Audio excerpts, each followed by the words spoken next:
On today's Both Sides of the Argument video, we're going to be talking about, is the Snyder Cut going to be released on HBO Max, or is it going to be released in the movie theaters?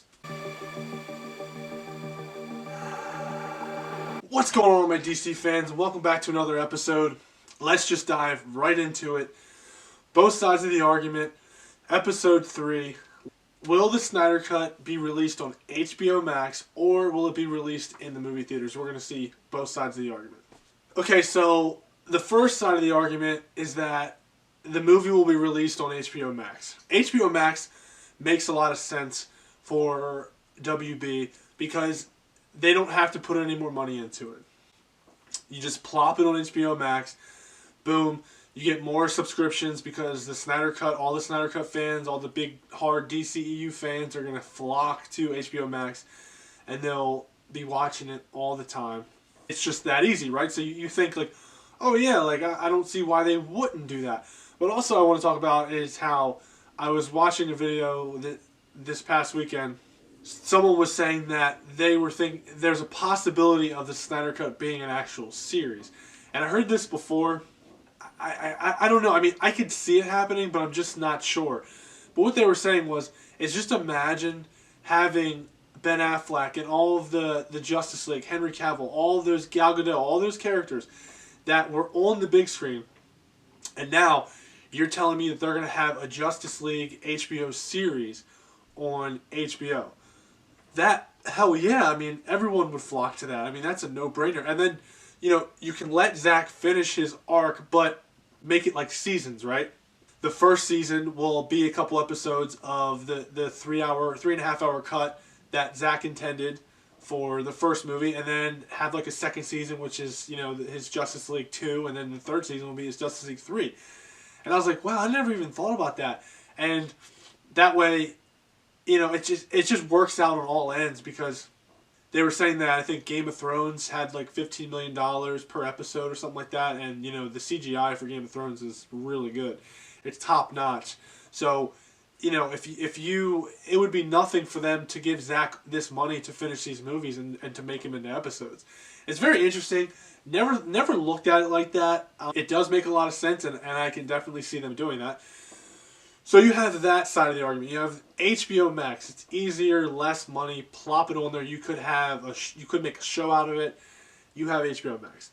Then on the other side, you have the movie being released in theaters. And the problem that a lot of people see with this is that you have to put money into it to release it in the movie theaters. Or not money into it, but you have to, I guess, pay these movie theater chains to put out this movie. So that's more money that WB has to put out. But they will make this money back.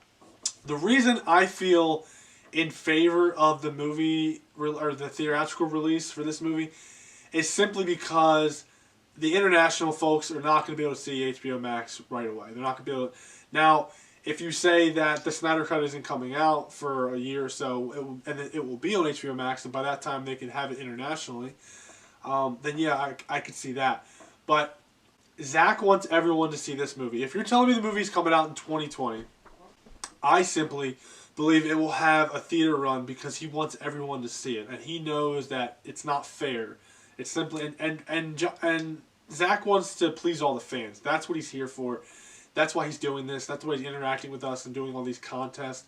If it was up to Zack, he wants it in the movie theaters, and I believe he will not let this movie get released until he gets it in the movie theaters.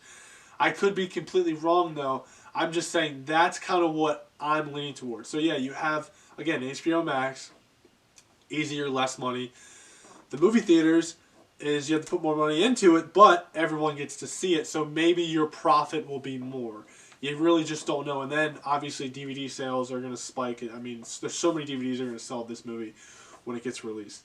So that's how I feel on it. I feel it's going to get a theater release. I think a perfect situation would be put it in movie theaters in April, and then in May, plop it on HBO Max, and then a couple months later have the DVD release. I mean, I think it's a perfect situation. You're going to make your money. It's guaranteed. We know this. They know the power that this movement has. Very simple. The last thing I want to talk about before I go is I told you guys on my last video, I talked about Sean O'Connell. He said on a tweet that he talked to Jim Lee about the Snyder Cut. Off the record, that's all he said. He didn't when he responded to people. He did not say what they talked about.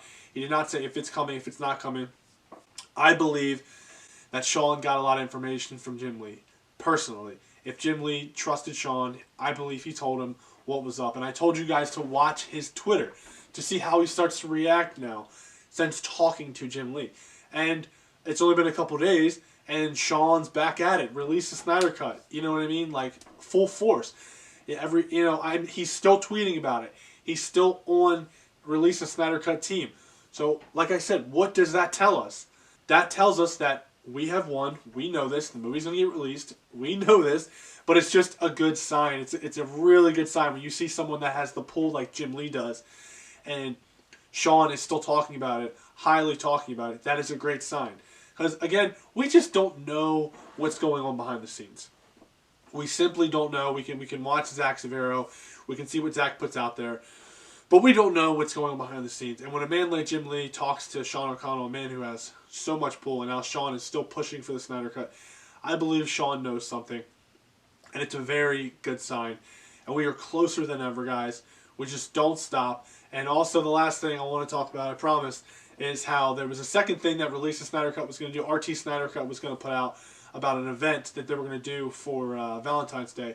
And now it's it's an event where you can pretty much submit anything. It's going to be like 5 different pieces of art that you're allowed to choose from. You can do like videos, you can do music, dances, make music, you can draw.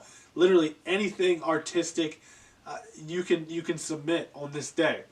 But you have to submit it on Valentine's Day, and there's only going to be a 2-hour window, I believe, of when you can submit it. Then they're going to pick 25 people. I believe there's 5 different categories, 5 people from each category. And then by Sunday, the 16th, they will release the winner. But Zack is going to pick the winners of each category. So that's really cool, is you're going to have judges who pick the 25 finalists, but then Zack will be handed over those 25, and he'll pick 5 from that group. Again, another great competition, and I believe you get a statue of Zack Snyder. Really cool, and the overall winner might get something even cooler. I just don't know yet. But yeah, this is awesome. Poster contest, the artistic contest, whatever you want to submit. Very exciting stuff. Friday is going to be, well, February 14th, Valentine's Day, is going to be insane. It's going to be a freaking party, and I cannot wait for that day. With the poster contest, with all this other stuff going on, Zack announcing the winners. It's going to be crazy. 2/14. It's coming, baby. Get ready. Snyder Cut is happening. So anyway, guys, thanks for watching. That's the video. And please subscribe, because it helps me, and in return, I can help you. And as always, every Monday, Wednesday, Friday, new content's coming to you from Subjective Reviews. And thank you for watching.